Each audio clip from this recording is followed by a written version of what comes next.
has never been firmly established. Such parentage was not uncommon. Indeed, Douglass saw it as one of the inevitable and iniquitous pillars of slavery, as he writes in the narrative. The end of the slave trade, despite smuggling, ensured that slaves had to be provided domestically. A master could exploit a female slave as both concubine and breeder of a valuable commodity, her children to be worked or sold. As the demand for slaves increased, a result of the tobacco trade and later cotton, the sale of a slave could yield considerable profit. In the first quarter of the 19th century, Maryland's economy was changing and becoming less dependent on slavery. Baltimore was a thriving seaport, a great shipbuilding town, a trading post for European goods and raw materials from the American interior. The city sustained a sizable free black community. Slaves in Baltimore were often hired out as day laborers. They learned trades and earned wages, which were then handed over to their masters. This brought slaves and free blacks into competition with poor white laborers and artisans.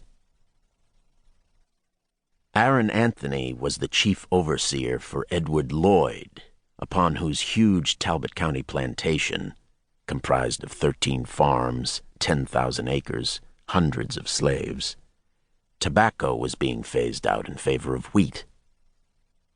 Frederick was taken there from his mother's cabin at the age of 6. At the Lloyd Plantation Center was the grand, white, imposing Y House, the quintessential Southern plantation mansion presiding over a self-sufficient economic entity, replete with artisans, blacksmiths, and carpenters. Y House was called the Great House Farm by the slaves.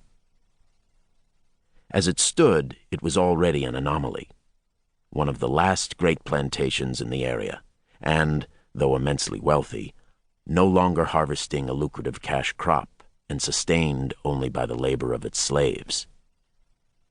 From its dominions, Frederick could look out over the bay at the sailboats gliding serenely through the waves. Baltimore lay to the north, beyond which, he knew, were the Free States. At Y House, he befriended the scion of the Lloyd plantation, Daniel Lloyd. The young heir was tutored in English, and from him, Frederick, who had a penchant for mimicry, first began to imitate the speech of wealthy whites.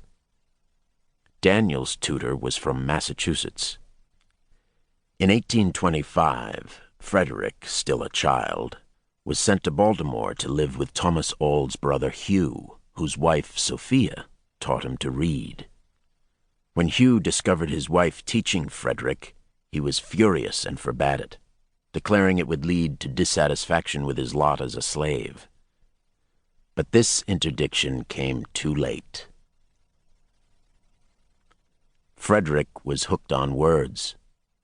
He sought out local white youngsters and turned them into friends and playful pedagogues. City life offered a myriad of stimuli, worldly sailors, strange languages, and tales.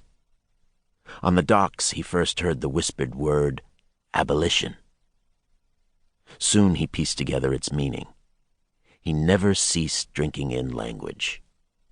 He strove to improve his vocabulary and diction, and inevitably this led to the articulation of ideas. Those such as he found in the Columbian Orator, the most important book in his early development, were subversive indeed. In it, lofty ideals were discussed by such brilliant orators as Cato and Cicero. The book also contained a dialogue on slavery. Frederick Bailey saw that elocution could wield power, and he realized that slavery was morally and philosophically impossible to justify. Hugh Auld was absolutely correct.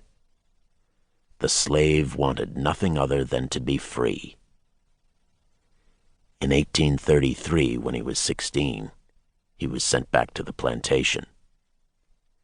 Used to the relative ease of household chores and work,